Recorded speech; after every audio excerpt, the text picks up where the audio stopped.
In this video, I'm going to be showing you how you can turn your Roblox clothing designs into realistic outfits by you adding shading. This video will show you how you can add shading but without using the brush tool or without manually painting them in. For this video, we're going to be using the software called Photopea. Photopea is a website version of Photoshop. It's free and it works on any browser, so I recommend using that. But if you are using Photoshop, I highly recommend using that too. You can also follow along.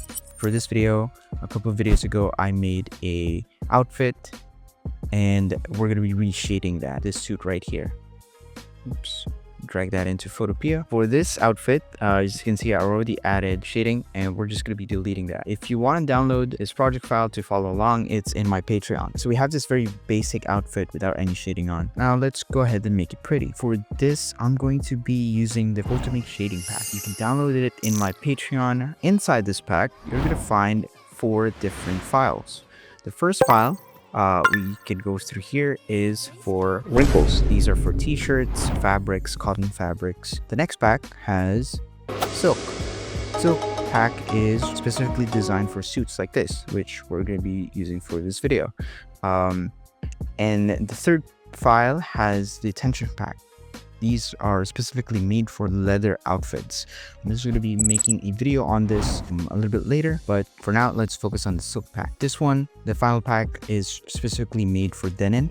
So denim pants and denim jackets, these are perfect for them. First step is to choose one that fits with our outfit. Suits like this normally would have few wrinkles. They're very subtle. So we're not going to be adding too much wrinkles on them. We're just going to add them a little bit on the sides. So we're going to look for wrinkles that would fit our criteria. This one looks really good right here, so we'll use that one and it should load in. Now all we have to do is put it on top of the suit and we're going to get this image right here. What I'm going to do is I'm going to lock this layer, make sure it's locked so we don't accidentally move our template. But once we have this, all we need to do is rotate it maybe. If you don't see the transform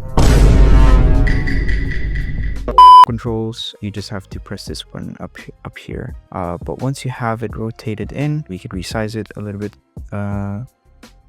like this. And now the most satisfying part, I would say, is just changing the blending mode like instantly. Almost instantly, it looks realistic. That's really the most satisfying part. It's not complete yet. We still have to adjust some things. We can maybe change it to color burn. That looks slightly better in my opinion. So we're going to change that and we're going to change the opacity to something low like that.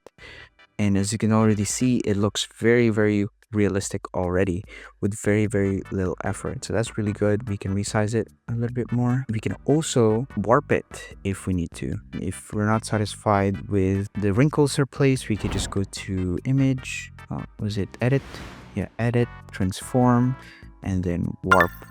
Really just play around with the wrinkles right here.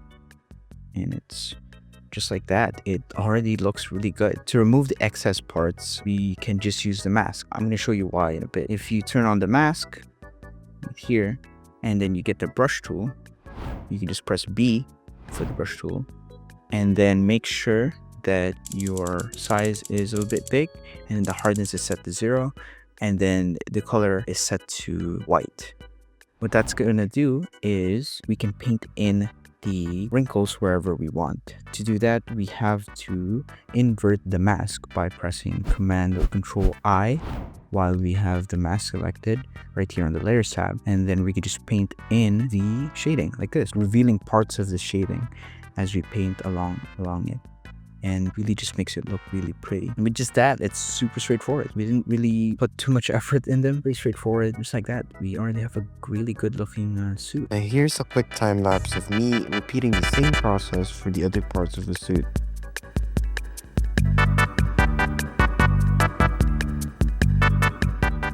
We can go one step further with this by adding highlights. Now highlights are a little bit fun to do. What you're going to do is you're going to add the new layer. You get the brush tool, press B, set the color to white, and then make sure it's still really soft. Maybe make the brush size a little bit smaller. And then what you're going to do is you're just going to paint white parts on the suit randomly. Not really randomly. On the parts where there is highlights, like this part right here, is just you can just add them like this, very subtly. You can make the brush a little bit smaller, just like that. Add some flair to it. This is an extra step to make it look pretty, but it's not required. Just add it like this, very subtly. It's gonna look a little bit better to go on. For now, I'm gonna stick with that.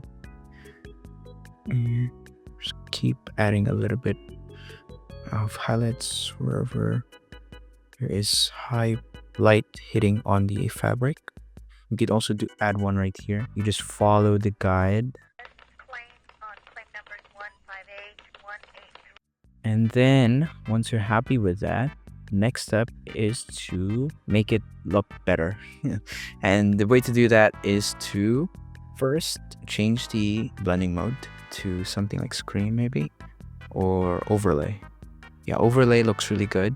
You're gonna reduce the opacity, and then what you're gonna do is you're gonna add a blur filter.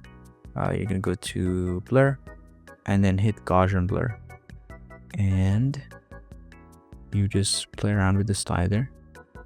And then you can see here there's already highlights showing, so just find one that you think looks best. Find a random number, maybe 7, and then you can use a soft brush. Just set the hardness to 0, and pretty sizable brush, and then you're gonna go ahead and erase some parts if you want to.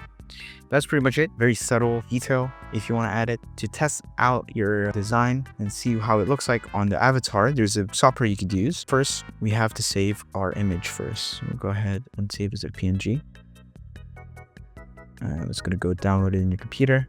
And then what we're going to do is we're going to search up custom use test Roblox clothing. And you're going to see this website right here where you could just upload the image you created, like this one, and then boom, you see what it looks like on the avatar itself. I could have probably made the shading a little bit darker and adjust them and do some trial and error, but pretty happy with this design actually, so I'm just gonna stick with that. If you want to create more suits similar to this, you can support us over on Patreon and get yourself 70 exclusive clothing assets. And if you support us every month, you'd get access to 10 exclusive clothing assets each and every month. The link is in the description. Thank you so much for sticking to the end of this video. If you're not yet subscribed, make sure to do so. And a special thank you to our Patreon supporters for helping us create more videos like this. And I hope to see you in the next video.